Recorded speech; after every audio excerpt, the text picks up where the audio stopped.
I mean, I have so many questions about Amplifica, but I was trying to like ease into it, but by all means, yeah, you could proceed.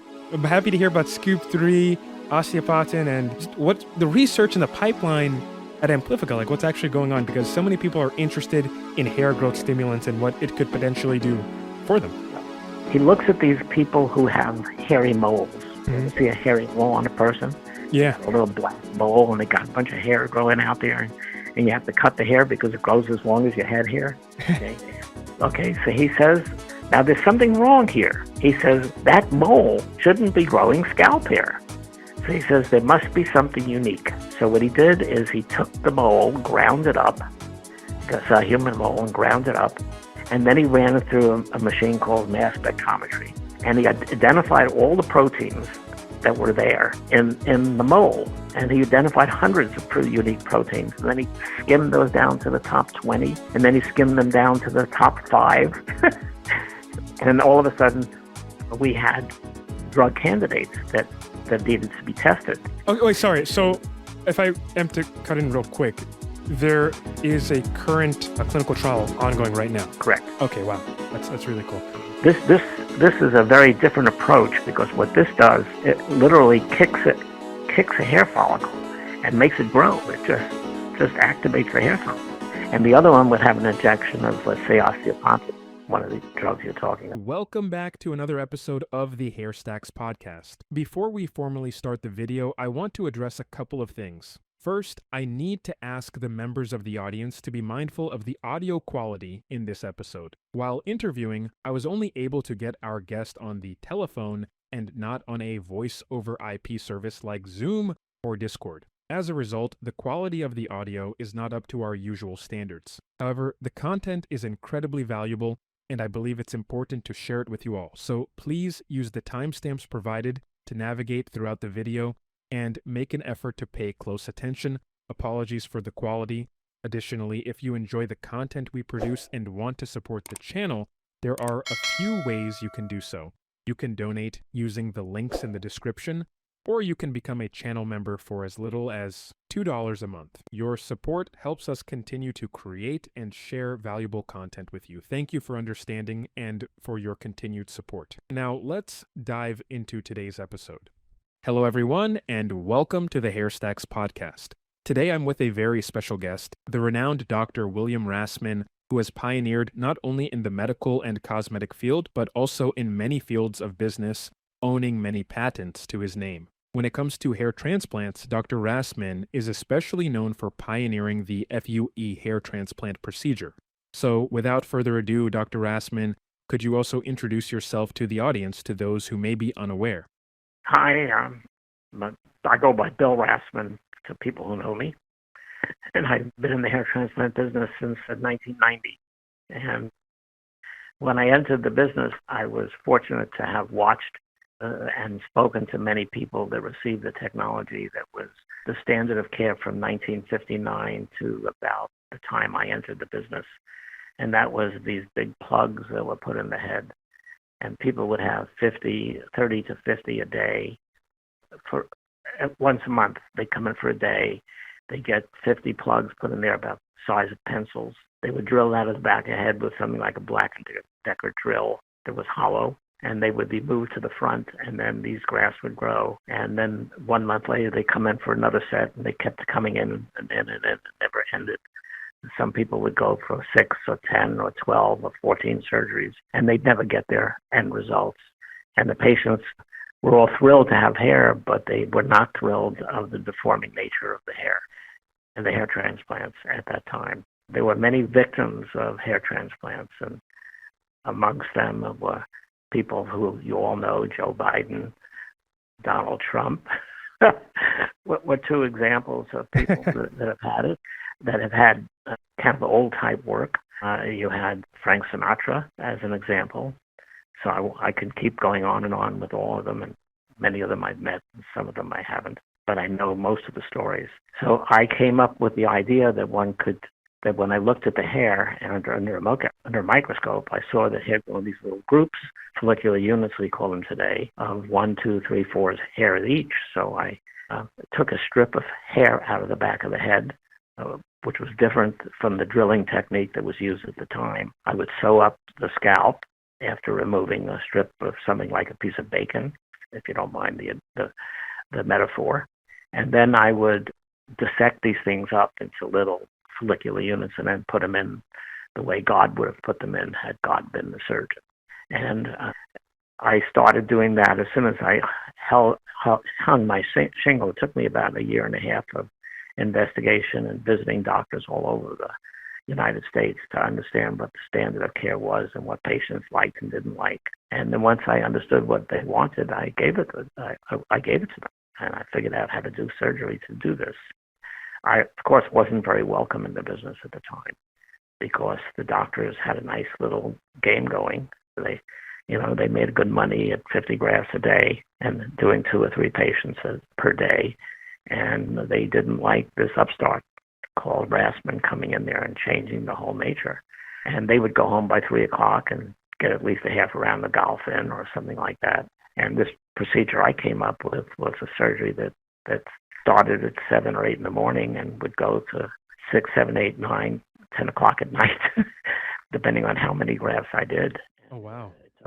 It took a long time to train the staff to be able to do this.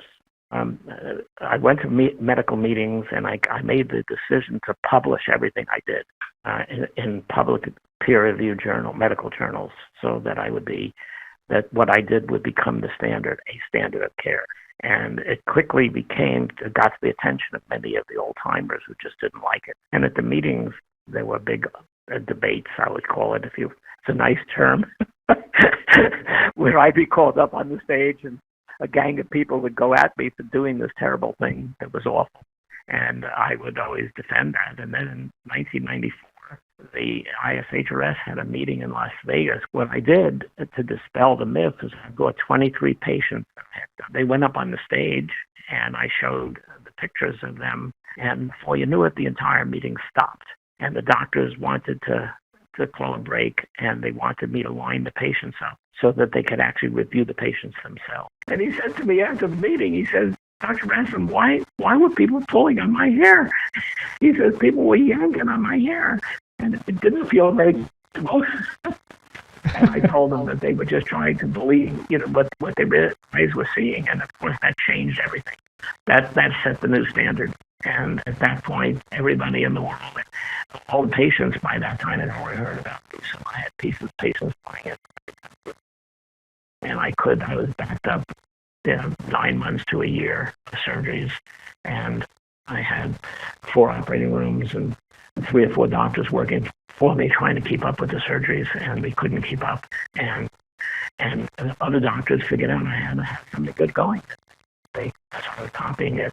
Then by 1995 and 96, when I had perfected pretty much the technology, got up to about 5. Then I started to experiment with the idea. So FUE was kind of what I coined the name, and I published a paper on that when I was comfortable to do it and presented a patient that had it done. And it was a most momentous moment in the hair transplant business because I had 3 things happen all at one time. The same week, I had my journal article published in the Journal of Dermatology. I had an article published in the Hair Transplant Forum, which was the society's newsletter, if you will. And then I gave a speech in front of 600 doctors and handed out DVDs to everybody. I made up DVDs for everybody so that they could see how it was done and run it on their own computers. And by the next day, all over the world, doctors were announcing that they were doing FUE. Oh, wow. That was the worst thing that could have ever happened. I was so appalled. I got a call from one doctor, for example, the next morning, and he kept me on the phone for almost an hour asking me the nuances of how I did this. And the very next day, in his city newspaper, he had a full-page ad that he does FUE and invented the FUE. Oh, my goodness. Wow. And this was happening all over the world. Doctors all over the world were announcing their inventions because the FUE was literally very difficult to do if you didn't get instructed on how to do it. And as a result of that, there was literally Holocaust across the world. I think thousands of people had hair FUE surgeries and none of them worked. And the doctors kept doing them over and over again, and it was, and they didn't learn from their mistakes, and there was no YouTube to look to, there were no teaching courses to go to, and then I started holding teaching courses in my office, and I would have teaching 3-day seminars over the weekend, and I would line up 4 patients in the operating room and had patients' permission for doctors to work on them. And I would explain to doctors how to do it. And then a few other doctors who are very good also jumped in. And of course, today, now, that is the standard of care. Everybody does that. So that's kind of a nutshell of my story. Yeah, that's super interesting. I didn't know that it was that hectic in the beginning where you had other surgeons who were kind of, I guess you can say, besmirching the FUE, I guess, procedure, right? That's really hard to hear. I didn't think it was, wow, that's miserable. They besmirched the small grafts that I did in the early 1990s in large sessions because that was a substitute for the plugs, and they had made a good living. You know, if you're an expert on gasoline cars, and now there are no gasoline cars, only electric cars, and you're an expert on motors on gasoline cars, and now you only have electric cars, you're out of your job, right? And so the doctors looked at me as somebody that was taking away their livelihood, and that's part of the reason why they objected to what I did at the very early days. When I did FUE, it changed. It was different. It was not the same impact because what happened is the patients themselves all over the world had heard about me and the FUE. The word was spread like lightning, and the patients came to their doctors. I see this doctor in California doing it without a line scar in the back of the head. I want one of those. Can you do it? Of course, the doctors would always say, yes, I can. even if they could. Yeah. and they would try. 2003, just 2 years after I wrote the paper, actually a year after I wrote the paper and published the paper, I submitted a patent for a robotic FUE because I said, well, if the doctors can't do it, that maybe a robot would do it better. And so I patented the robot, and of course the robot got built. I sold that patent to a company called Restoration Robotics that built it and released it in 2010. But by that time, doctors started to learn how to do it manually. So the robotic FUE was being done starting about 2010, 2011, and doctors were learning how to do it, not well, but okay. And maybe they would do 2,000 grafts, and maybe 1,200 would grow, and the other would die in the process, and they would consider that a success. Of course, by my standards today, if you don't get 99+% growth, you're a failure. So for me, that didn't quite meet my standard. And then in about 2016, which was now 14 years after my first paper came out on the FUE, 3 different doctors invented a new type of punch. I call it the hybrid or trumpet punch. A punch, think of a drill with a cutting edge, a straight cutting edge. Well, think about it if you made it look like a trumpet instead, and you put the cutting edge to the side. Then when you push down on it, it wouldn't cut until it got into the body. So when they invented that type of punch, all of a sudden the doctors that were having trouble doing FUE stopped having trouble, and they started, so that the survival rate went up from maybe 50 or 60% for most of them to in the 90s%. And that technological breakthrough is where we are today. I don't just stop here. I always say to myself, well, there's got to be a better way, right? Okay, there's always a better way. I don't care what you do. There's always a better way. So I working with a brilliant inventor in Paris, France, named Pascal Boujima. He and I were co-inventing over the years and knew each other, and I've worked with him on patents and inventions. We formed a company in 2018 just to pioneer inventions and then eventually commercialize it. And about a year ago, we actually built a company called Engraft. I got it funded pretty quickly, and now we're making an instrument that will eventually, a series of instruments that will change the business one more time.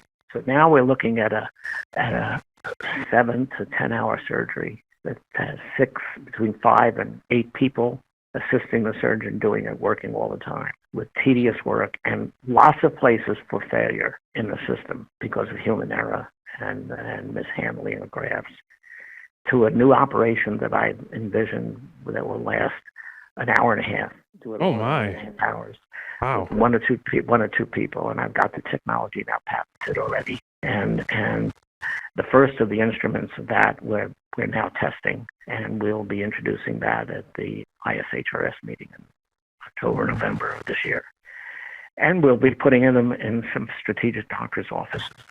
So the doctor can, a hair transplant has two main components. One is you have to harvest the grafts out of the back of the head. You know, the rim of hair around the side and back of the head is permanent hair. So the goal is to take hair out of that rim. We call that harvesting. And right now, if you do it with an FUE as opposed to a scalpel, you can poke out enough hairs in a uniform way not to mess it up too badly, and then you can implant them into the bald area, which is in the front and top of the head. Let's say you've got a person who's got balding in the front and top. So those grafts that are removed out of the back of the head today are put in a bath.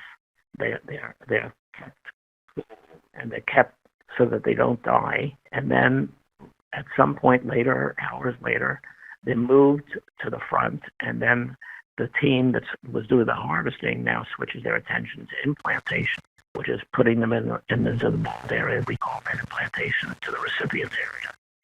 So a hair transplant is really just two halves, harvesting and implantation. The implantation tools have not really changed much over the years, and I've just invented with my colleague in Paris a totally new inventor, a type of implanter that we're testing that will probably do it in 1 hour, what normally would take a team of 2 or 3 people 4 hours to do. And that's the first of the instruments we're going to come up with, and then there are a series of other instruments that are going to come too that will tend to accelerate the harvesting as well. Do you have any? We are. Okay. Oh, sorry. I was going to say, do you have any projections on when this sort of technology you guys are working on will be, I guess, more widespread? Is it something that's mainly going to be hosted? Oh, sorry. Yeah. The first harvesting, the implantation is now in its prototype, and we're working out some of the kinks on the manufacturing. And we expect that we'll have some samples in doctor's office by June, and they will be using them in their practice. And then by the time of the meeting in October, we expect we'll be on the market for sale and be selling the implanter. And into early next year, we'll then move into the second part, which is the extraction, the harvesting side, and try to make that more efficient with an amazing new technology that's never been done before. Wow. I'm actually speechless. I actually didn't expect for this to come so early on in the interview, because later I was going to discuss what your view was about the changing technology and how it could improve hair transplant procedures. But let me tell you another piece, because you're probably going to talk to me a bit about Amplifica. Did you? Oh, that was... You're beating me to it, but yeah, I mean... I have so many questions about Amplifica, but I was trying to like ease into it, but by all means, yeah, you could proceed. I'm happy to hear about Scoop 3, osteopotin, and what the research in the pipeline at Amplifica, like what's actually going on, because so many people are interested in hair growth stimulants and what it could potentially do for them. Yeah. Well, if you take a look at everything that's been done to date, the real the last drug to hit the market, the last time anything really significant happened was the introduction of Finasteride in about mid-1990s. Okay, and since then there has been no breakthrough on the market at all. So there's a man, and it's an important story. A young man who comes to my office looking for a job, and he's 19 years old. And he's an immigrant from Belarus. Okay? Yeah. He speaks English, okay. And he says, "Can I have a job working for you?" And I said, "Sure." And I gave him a job as a technician. And we trained him as a technician, but he picked it up real fast. And then shortly after that, he left me and went to college, and then finished with his PhD at University of California, Irvine. And then he went off on a fellowship to the University of Pennsylvania with one of the great men in hair. And then he comes back and becomes the kind of the associate chair of that department at UCI, and he starts applying for grants, and all of his ideas get funded very quickly by the government funding. So all of a sudden he's pulling in a lot of money, and he came up with this clever idea. He says he looks at these people who have hairy moles. You see a hairy mole on a person? Yeah. A little black mole, and they got a bunch of hair growing out there, and you have to cut the hair because it grows as long as your head hair. Okay, so he says, now there's something wrong here. He says that mole shouldn't be growing scalp hair. So he says there must be something unique. So what he did is he took the mole, ground it up, because a human mole, and ground it up, and then he ran it through a machine called mass spectrometry. And he identified all the proteins that were there in the mole. And he identified hundreds of unique proteins. And then he skimmed those down to the top 20. And then he skimmed them down to the top 5. And all of a sudden, we had drug candidates that needed to be tested. So I helped work with him a little bit at the University of California, Irvine. And we used human grafts. We got patients to volunteer to give up some grafts from their head. And we would transplant them in mice. And we would then set up two sets of controls. These were hairless mice, and one control would have an injection of some medication or saline, and the other one would have an injection of, let's say, osteopontin, one of the drugs you're talking about. And lo and behold, the one that got the injection of osteopontin within 3 weeks grew hair. The other one didn't do anything. And we kept doing this over and over again. And we saw that our model worked very nicely. And since then, we formed a company. He and I and one of our patients formed a company, invested enough money to get it started. And then we raised about $12 million last year. And, oh, wow. And now we have multiple drugs in the pipeline. The first one is going through clinical trials right now. They'll be out probably August, September. So I'm the medical director of that company, and I would love to see the results, but I'm not allowed to have that. Yeah. Oh, wait, sorry. So if I am to cut in real quick, there is a current clinical trial ongoing right now. Correct. Okay, wow. That's really cool. And we can expect results sometime this summer? I'm just trying to... Well, we'll get results. I mean, keeping in mind there are a lot of things. We're paving a lot of new ground here. Yeah. The drug is going to be, at this stage, is an injectable, something people would not want. Okay, so the first thing to do is to prove that the drug works, or the proteins that we're putting in as a stimulus. This is a very different approach, because what this does, it literally kicks a hair follicle and makes it grow. It just activates the hair follicle. And it doesn't have all the other effects. And we expect that this drug will have minimal side effects. And we'll see whether it works in the patients that are being tested right now. But we have 5 drugs that will go into the pipeline. And I really don't know what the results are yet. Okay, wow, that's really, really interesting. So what are steps, if you can speak on this, what are the particular steps that Amplifica is taking in the event, let's say everything goes well, in the event that some of these compounds are viable? How do we actually get these things marketed, right? Like how does it come to market? Does it go to certain clinics? Well, keep in mind, we're not a billion-dollar company. So you need a big pharmaceutical company to step in and take our injectable medicine and turn it into a cream or a pill that will basically work directly for a patient. And that's a thing they specialize in, we don't. So our job is to invent the drug, to pioneer and prove that the drug works, or it's really a protein, prove that the protein works. And then when that happens, a drug company will step in, and then they'll do their thing to bring it to market. It's a new drug category, which in itself may or may not produce a problem with the FDA. There are 2 ways of getting approval from the FDA. There is something called a 510K approval process, which is a process where if you did something similar to somebody else and it's almost identical and it works the same way, they'll give you approval within 90 days. And then there's another one that says if you don't have something that's comparable to that, then you got a 5-year process. Oh, wow. Okay, they don't say it's 5 years. They have a different name for it, but I can tell you it takes a big pharmaceutical company with a lot of money. The typical pharmaceutical company spends $1 billion to $1.5 billion to bring a drug to market. So if we have a cure for hair loss or a kicker that will kick the hair to stop growing and really get it going, it's going to take probably 5 years from the moment the pharmaceutical company comes in and then steps in and does its job.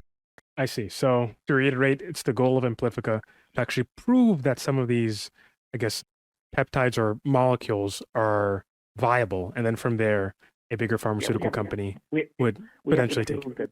That they will grow hair under what conditions, what circumstances, and that's our job now, and that's what we're going through, and that's an expensive, tedious process. I did not when I started getting involved with it on the clinical trials. I've never done clinical. This is my first time on clinical trials, and and I could tell you it's a lot more complex than I ever imagined. Yeah. It would be. Now from an inventive point of view, if I go back to my history, back to many years ago, in 1969 specifically, I came up with a heart pump that would assist the failing heart, and I developed it in the lab and worked out all the details in it, and then I introduced it at an American College of Cardiology meeting with 900 doctors at the meeting. And the intra-aortic balloon pump is a mechanical device that consists of a cylindrical balloon that sinks into the aorta and counterpulsates. It actively inflates in diastole, increasing blood flow to the coronaries, therefore increasing coronary oxygen delivery. It actively deflates in systole, decreasing surrounding pressure, therefore reducing afterload. That leads to increased forward blood flow. These combined actions result in a decreased myocardial oxygen demand and increased myocardial oxygen supply. It was a very interesting meeting. It might be funny for everybody to hear this one. At the meeting, there were 5 speakers at the meeting, and one of them was the director of the National Heart Institute. The second one was the man who invented the artificial kidney. The third one was Dr. Michael DeMakey. If you may not know his name today, but he was kind of the king of vascular surgery worldwide. The fourth guy was a guy named Denton Cooley, who was probably the man who invented mass production heart surgery. Oh, wow. That is probably more efficiently than anybody. And the fifth one was Dr. Lillehei, who was the founder of modern heart surgery. And I worked with Dr. Lillehei. And Dr. Lillehei calls me in the day before this meeting to his office. He says, Bill, he says, you got to go tomorrow and give a talk at this luncheon meeting. He says, I can't be there. And I said, well, what do I have to do? He says, he says, you can't use slides. You can't use your movies. I was famous for my 16-millimeter movies. He didn't want me to use movies.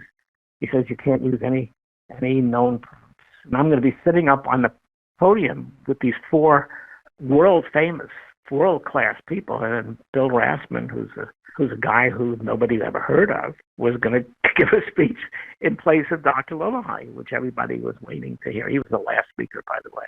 And, they saved the best for the last. And it turned out to be me as the last guy. So I had to think of what to do to basically. I couldn't use a slide. How do you give a speech with all those people on the podium? So I called the prettiest girl I dated, and she came over to my house. She canceled work the next day. I wired her chest with the intra-aortic balloon pump, and I put it on a cart and wheeled it down to the podium where we were giving the speech. And this beautiful blonde woman. And I said, ladies and gentlemen, this is the entry. That pump is now the standard of care. So, but the reason I mention that is because at that time, the FDA didn't have any rules and regulations. So I took it directly from the laboratory into that luncheon and directly to patients. And I was using it on patients right away with no FDA controls on it. That's unheard of today. Yeah. If you try to do this, it would take 5 to 10 years to get it approved. But the good news is it worked right away. All my technology worked. So So I lucked out. That's great news, though. Interesting presentation, too, I would say. Anyway, hair is my passion today. And why I'm passionate about it is because it's the only type of medicine where you can bond with your patient, talk to your patient while you're doing the surgery, get to know your patient before and after, and you share in the joy of the transition that occurs in the patient's life.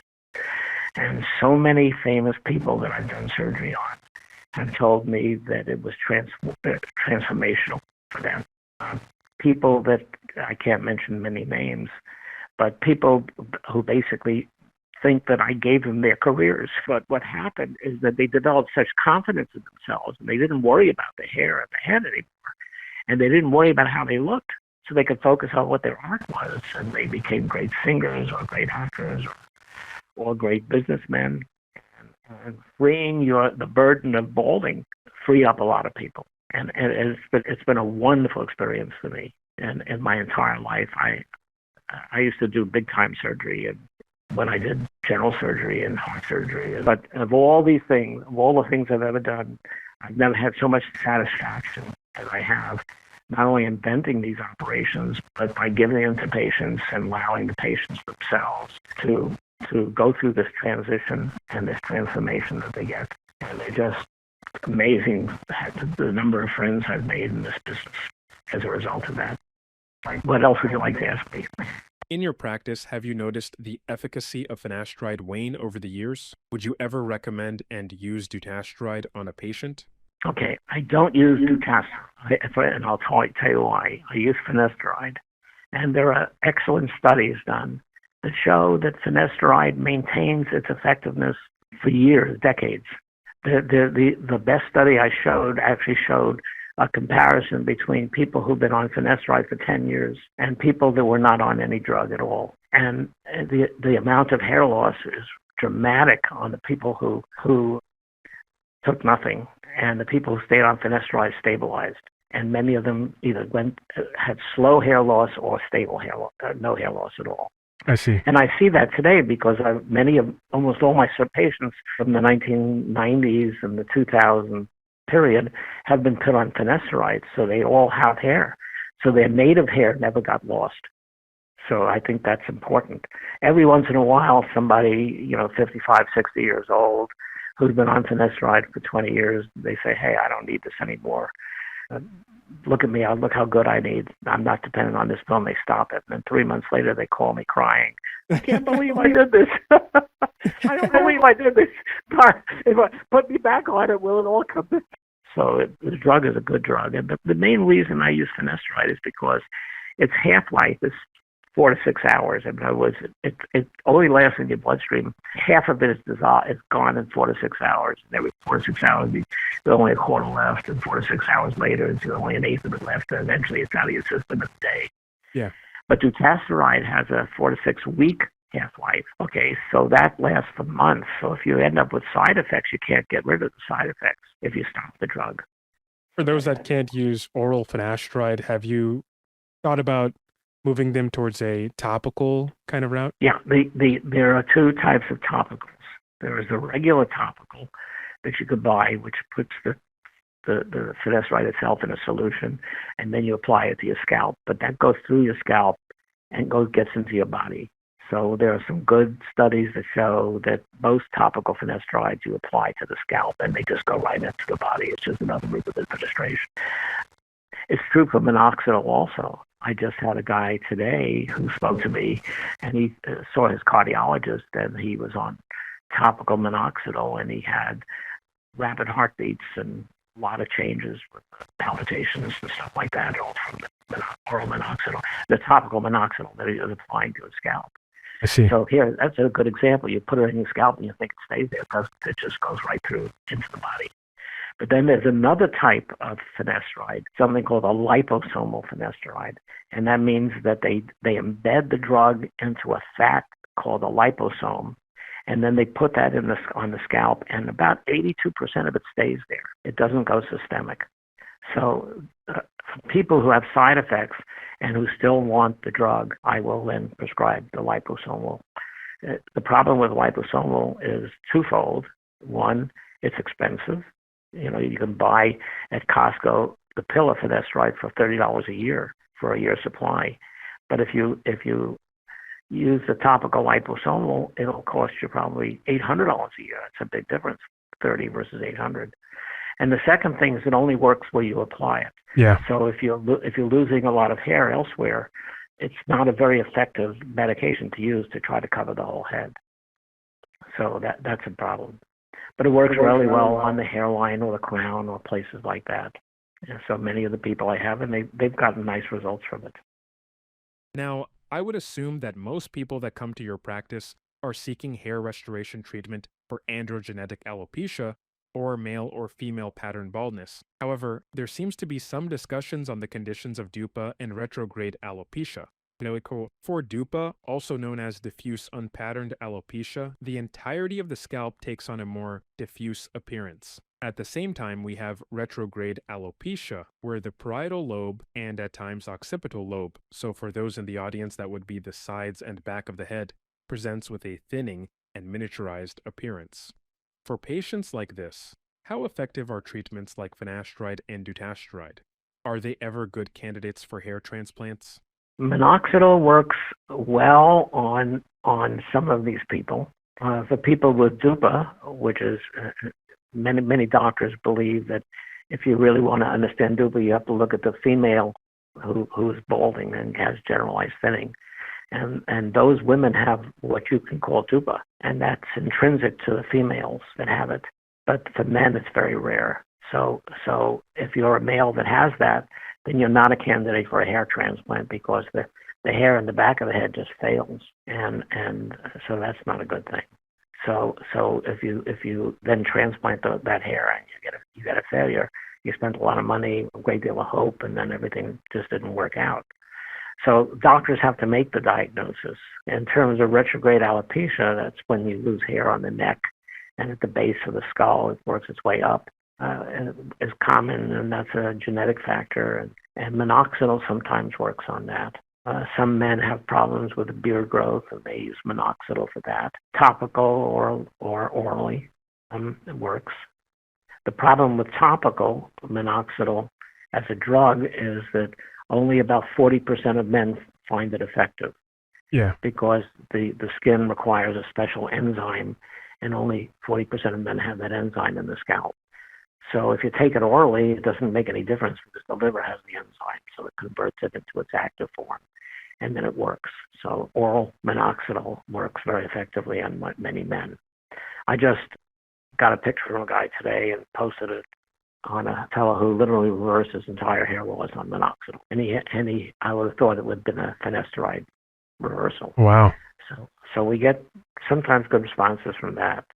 There's also another treatment that's available for many young men that's being propagated fairly heavily on Reddit, and that is microneedling.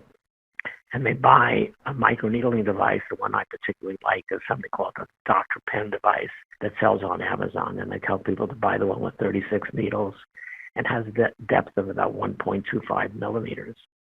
And then you can apply that in the bald area, and you hold it there for 10 seconds and then move it to the next area and keep moving it until you cover the bald section that you want. And within 5 to 6 months, some people doing this will actually regrow their hair fully. So with it even helps potentiate that. How frequent would you say the microneedling use would be? Like, would it be once a week or? Once a week.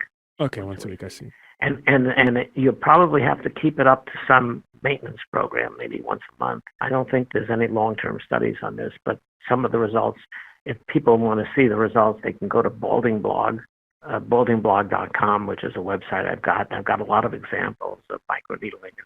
You just put microneedling and photo in the search engine, and you'll see patients that have it. I see. From some research I've done by looking at the literature, like the early Norwood scales, as well as what we know in recent years about cell lineage differentiation, where DHT-sensitive hairs have different characteristics than more resistant ones, the idea that the type of hair loss pattern in androgenetic alopecia is likely a genetic feature in and of itself, like, say, someone's height or eye color seems to be very reasonable, and some features are more common than others. But in DUPA, it appears to be an aesthetic of sorts. I say this because all it looks like is a diffuse, unpatterned hair loss. There are many conditions like hyperprolactinemia, hypothyroidism, and even some forms of areata, like alopecia areata incognita, that can manifest a DUPA-like condition, aside from androgenetic alopecia. That being said, have you ever recommended scalp biopsies in your practice when it comes to more atypical patterns of hair loss? Yes, Dr. Robert Bernstein and Dr. Christine Shaver in New York. Dr. Shaver she's a dermatologist, and she had a particular interest in something called Lichen planopilaris, which is another disease of the scalp that causes hair loss. There are a series of diseases of the scalp that cause hair loss, and you don't want to do surgery, hair transplant, on people that have fronting, fibrosing alopecia or Lichen planopilaris or a variety of these other scarring alopecias. So she has made a habit starting to biopsy young men in two places when she has even a suspicion that there might be some underlying disease, even though it doesn't show very well. And she has found an enormous number of patients have Lichen planopilaris, which means that these people, if they had a hair transplant, will fail. Eventually, sooner or later, will lose their hair. So when we look at, I look at my career now 34 years in the hair transplant business, and I used to see every once in a while a patient would come in 10 years out, 7 years out.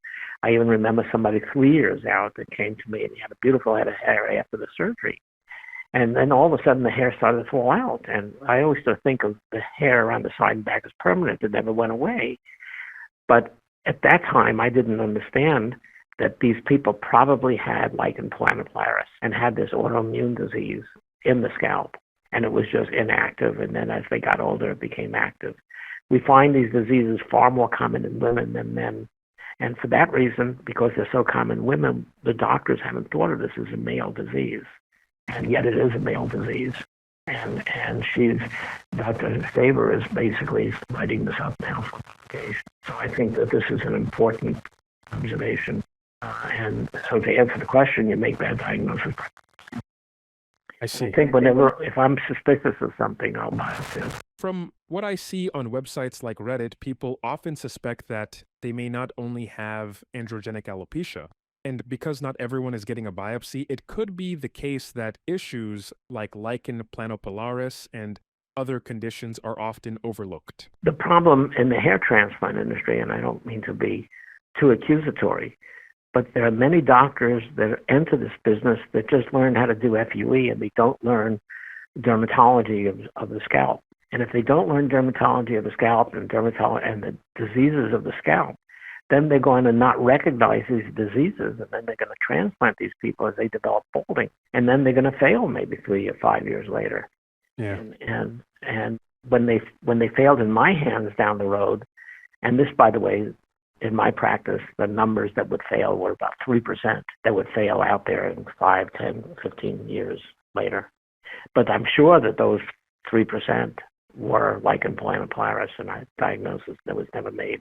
And by the way, nobody knew about it then. It wasn't like I was just a bad doctor. Nobody had talked about it. It was never considered a disease in men.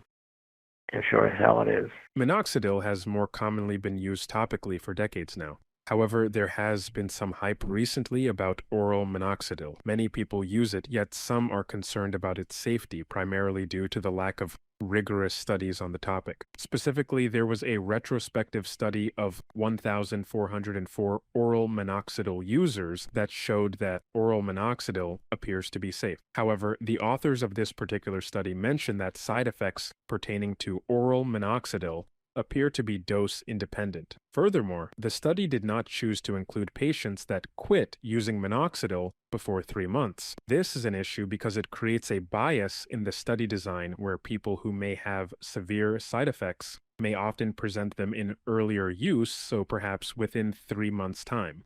There are some case reports of people getting pericardial effusion while using minoxidil at 0.5 and 2.5 milligrams, and these are low doses. What is your view on the safety and efficacy of oral minoxidil? Do you think that, with proper studies, a dose-dependent nature to side effects may be established? You should know that minoxidil was, I believe, invented at the University of Minnesota where I was an intern.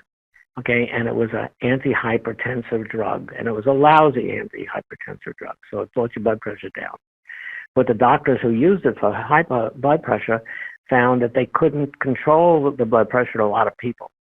But the women that took it ended up with developing facial hair and hair on their body, chest hair. And so that is a side effect from the oral. They stopped using it. But some smart doctor said, hey, wait a minute, look at this. You get hair for this. Let's use that as a hair drug. And in some countries, for example, like India, they adapted it right away and they started using oral minoxidil on people years ago, way before the U.S. did. And it was the main drug before Finasteride ever came out. Many Indians grew their hair back from oral minoxidil. I'm not going to talk about the complications, the side effects yet.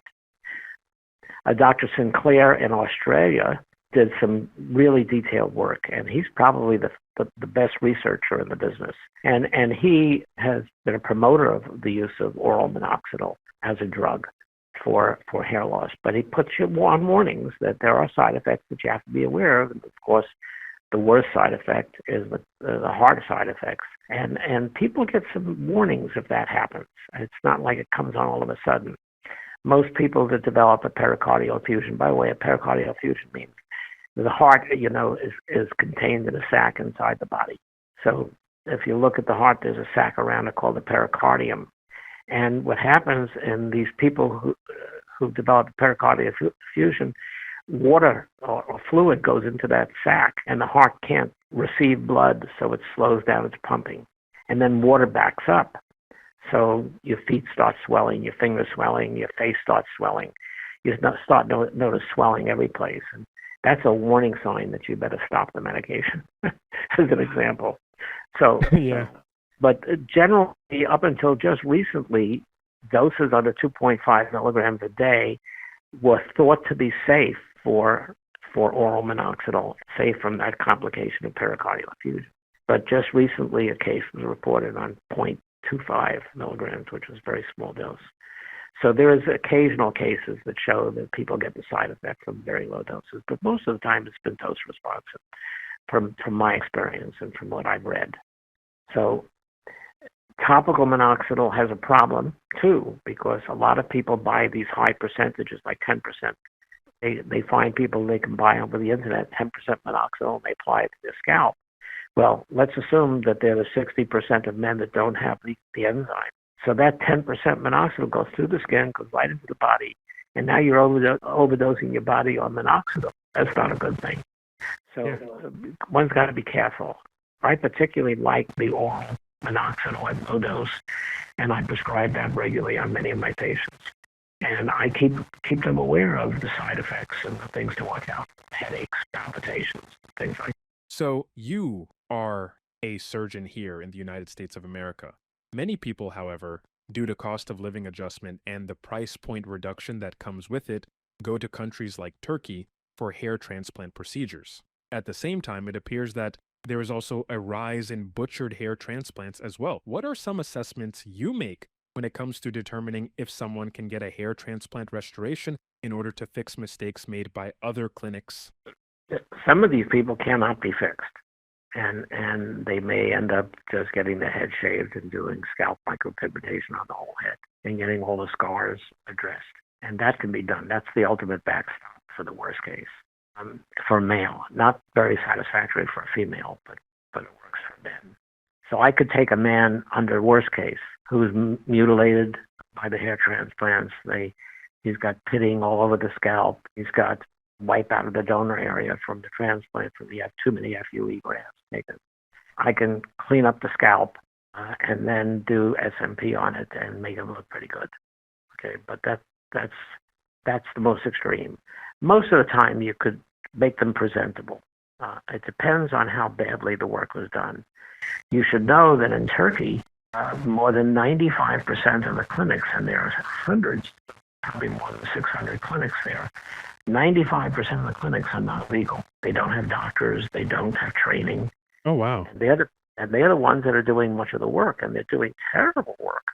Okay, a few of them have have learned how to do it, but there are many of them that have not. So many of my European colleagues tell me some of the nightmares they see.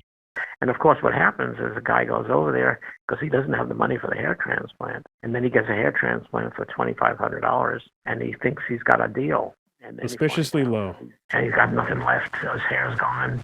The hair transplant failed, and he doesn't have any money to fix it. And the doctors in Europe are not too enthusiastic to get them to take care of them. So it's a big problem in many people. Part of the problem that we're trying to solve is the cost.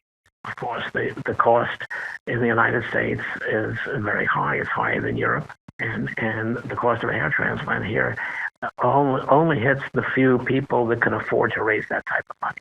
But when my new technology comes out, I'm going to make it such that a doctor can do more surgeries in a day, make more money, and not charge the patient by very much. He'll be able to bring his prices down by more than half. Oh, wow. And still make a good living. So the new technology is a good way to basically bring prices down. And I'll just increase competition. Let the free market handle it from there. That would certainly be amazing to bring down that price point with such an effective piece of machinery. I have another question. Do you ever make use of body hair transplanted to the scalp? What areas of the body would not be suitable and why? I recall beard hair being a good choice due to the anagen growth phase being similar to scalp hair. Let's spend a minute on that, okay? For body hair, the beard is a good source of hair, particularly if you take hair from under the chin. Some men will have 2,000 or 3,000 grafts under there. It depends on how thick their beard is. But that's a good source for hair if you've depleted your donor area. So if you went to a doctor that was disrespectful of your donor area, then you could use beard hair to help it. It doesn't work on the frontal hairline, but it works most other places, and it works well. There are some guys, if you've seen, that look like gorillas. They've got hair all over their body, right? Yeah. These guys. We've all met these guys. That hair is not good for transplants, in my opinion. And let me tell you why. If you took 10 grafts out of the chest, and you transplanted them on the scalp, just in a bare scalp, okay, and everything worked, only 5 would grow at one time. 5 will be asleep. So the cycle of hair, the anagen-telogen cycle, the growth cycle, and the sleep cycle is about equal. So let's assume that the growth cycle is 6 months and the sleep cycle is 6 months. You put 10 hairs in there, 5 of them are going to go to sleep at any one time. Oh, man. That's not a very good return. On top of that, it's still, the hair is kind of thin and not really very good. So I'm not very big on body hair below the neck. I'm very big on beard hair. I think works well. Yeah, that's a really good point that you make. I've seen some people where they actually got that body hair, as you mentioned, and they had it transplanted to their scalp. And again, as you say, it has a very different anagen characteristic. It's not going to grow similar to the scalp hair that could have an anagen growth anywhere between 3 to 7 years. This thing might have like a couple months. So yeah, that's a really... One of the things that your listeners must be acutely aware of is that when doctors make recommendations for how many grafts you're going to have and where they're going to get it from, you have to ask yourself, is this doctor doing this for me, or is he doing this to make his payment for his new car? True. Okay? And that's an important decision you have to make. And so if a doctor says to you, look, I'm going to do 5,000 grafts, I'm going to take 2,000 off your chest, okay, and there are 3,000 from your head, and well, what's the 2,000 from your chest got to do? It's not going to contribute to much of anything. The only one who profits from that is the doctor who charges by the graft. So he makes 2,000 grafts more money for himself. Yeah. So we got to be careful of that. Doctors are just people like everybody else. They're good and bad. You take 100 people, you'll have 10 really bad guys, and you'll have a bunch of good guys, and then you'll have everything in between. And you want doctors to be better than everybody else because they swore an oath to be that way, but they're not. They're just people. They go back to their styles, and they go back to being non-honest. And too many of them are out there. So buyer must beware, as they say, buyer beware. Always be skeptical. Make sure the doctor is an honest doctor. What are some additional red flags you can possibly point out, aside from, I guess, the the overstating of how many grafts, you can typically get in a procedure. I've seen like some Turkish, they call them hair mills. They're advertised like, we can do 8,000 grafts in one sitting, and you can go from a Norwood, let's say 6 back to a Norwood 2 or something like that. So I guess that's a pretty alarming red flag. But what are some, I guess, other subtle red flags you can possibly hint out to the audience? Well, I think if you have a good doctor, I don't do more than 3,500 grafts at one time. Yeah. And if I have, let's say, a class 7 patient, I would probably do the front and top of his head first, and then I would talk to him 8 months later whether he wanted to do the back.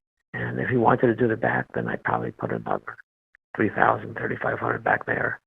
That would bring him up to 7,000. That's probably a reasonable amount to take out. And then if he didn't quite get the fullness he wants, for example, we're all not equal. People are not equal. For example, some people have very fine hair. Some people have very coarse hair. Yeah. Fine hair does not cover very well. So if you have fine hair, you put on 10,000 grafts on a very bald person, you're not going to get a very full look. But if you put on 4,000 grafts on a guy with coarse hair, you might look like a gorilla. So keep in mind that the numbers of grafts requires an honest doctor who understands the art associated with estimating graft numbers. And too many doctors think about numbers because numbers turn into money when they should be thinking about grafts and art and how much produces the end result that the patient wants. Yeah, that's definitely, I would definitely agree. Again, like just looking at some of these clinics, the selling point is we can do an extraordinary amount of grafts. Well, if anybody proclaims that, I stay away from them. That's a no-no. That's a no-no. And I would always get a few opinions just to make sure. And then when patients come to see me, always say, Dr. Rassman, I saw 3 doctors before. I got recommendations from 7, 5, and 4,000 grafts. Which ones are right? And I look at them. I said, I think you need about 2,000 grafts. Well, Dr. Rassman, why are you saying only 2,000? I said, because that's all you need, and that's going to do just fine. And my patients are happy. What can I tell you? Yeah, I think people tend to overestimate, again, how many grafts they may need. We have a limited supply. Exactly. You take out. Finer your hair is, so people with fine hair have a much smaller donor supply than people with coarse hair. The average Caucasian has about 12,000 grafts in the back of the head, and if you took out all 12,000, you'd have no hair. So some amount has to stay behind. But if your hair is fine, maybe 2,000 is the limit of what you could take out, and anything beyond that will start depleting the donor area. I see. If you look at the coarse hair, you might get out 7,000 or 8,000 without any trouble. Not at one time, but in a logical, orderly manner.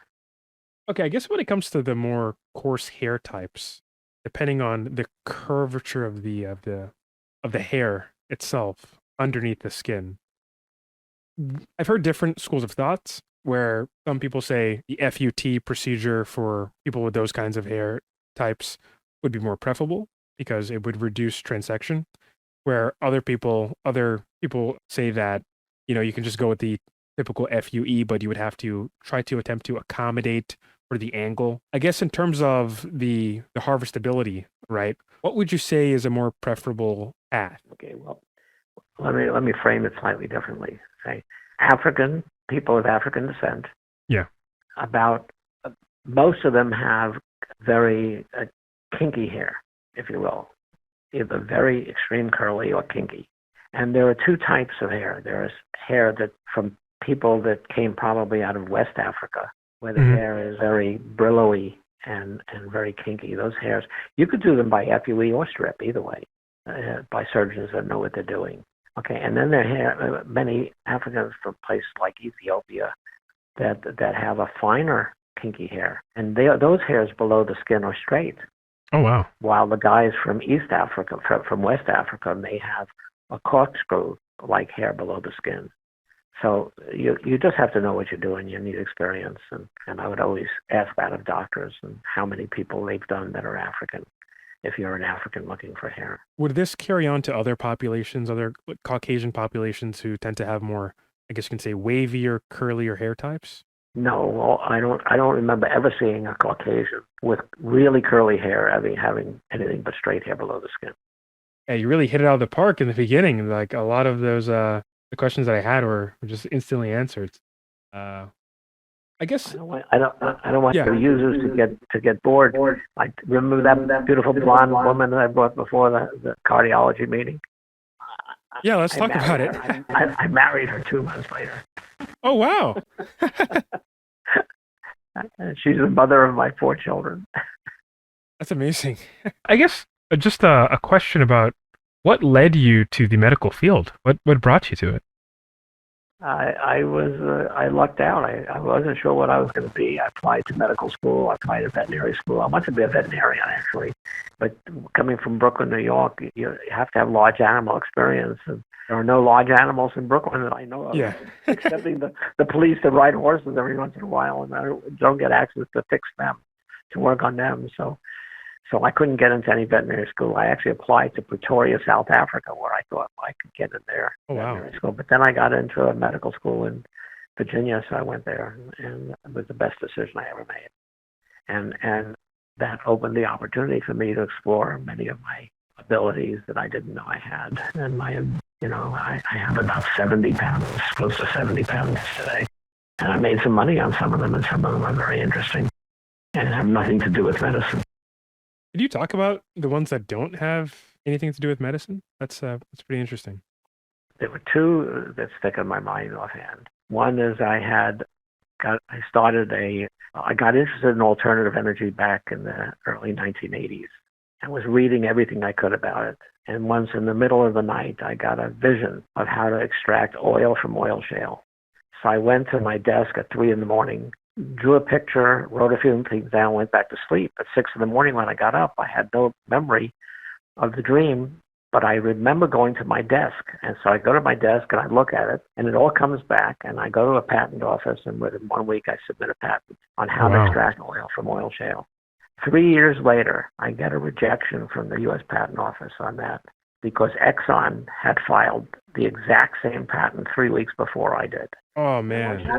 I want you to know that patent and research is totally top secret, so there's no way I could have ever read that. But I patented the whole, not only how to get oil out of shale, but also how to distill all the different liquids like gasoline and kerosene and stuff like that out of it at the same time. And it was very clever. And I learned that from my farming background, and I applied something from on how you get whey out of cheese, get usable whey out of cheese production. And I used that technology to apply to oil, and it turned out to fit perfectly. That was one. And one that I did very well financially on was I had a computer software company of my own, and I got befuddled sometimes by how to organize all the massive amounts of data that you would put in databases. So I came up with an idea on how to graphically represent data, and then I patented it. And it turned out that every computer company in the world ended up using that technology. Oh, wow. I couldn't find a law firm to enforce the patent. It took me 16 years before I found somebody to do it. You get 20 years on the patent. By the time I got it to the point, I made a lot of money, but I should have made billions of dollars on that. But that was probably one of my most lucrative patents, and that was on computer software. Wow. You're a very innovative person. You're in like various fields. It's amazing. What's some advice, I guess, you could give to someone who may have a similar passion? Like, I tell people very simply, you all have one life to live. So live it all well and don't miss your opportunities. The bus, make sure you go and get on the bus when you see it coming, because the bus may not come back for you. Yeah. and too many people miss opportunities. When people see my inventions, people say, well, I could have thought of that. Or I thought of that also, but they didn't do anything about it, Exactly. I think about them, I design them, I patent them, I build them. It's all part of the way I am. That's definitely true. Yeah, a lot of ideas just, go to waste and just stay in people's heads rather than them actually acting on it. And I guess for this question, it's a bit, you talked about your blog. If I'm not mistaken, it's Balding Blog, correct? Yes. You're also active on Reddit. How did you find Reddit? What led you to the Reddit hair loss communities? God, I don't even remember. I got emails periodically from people from Reddit to my regular email account, and then I started answering. Then I said, well, let me take a look at this site, and then I found a lot of people. I mean, I've dealt with people who try to commit suicide there. Oh, wow. And then I get actively involved with them because they're just, people in distress. And, hair is a very important thing to some people.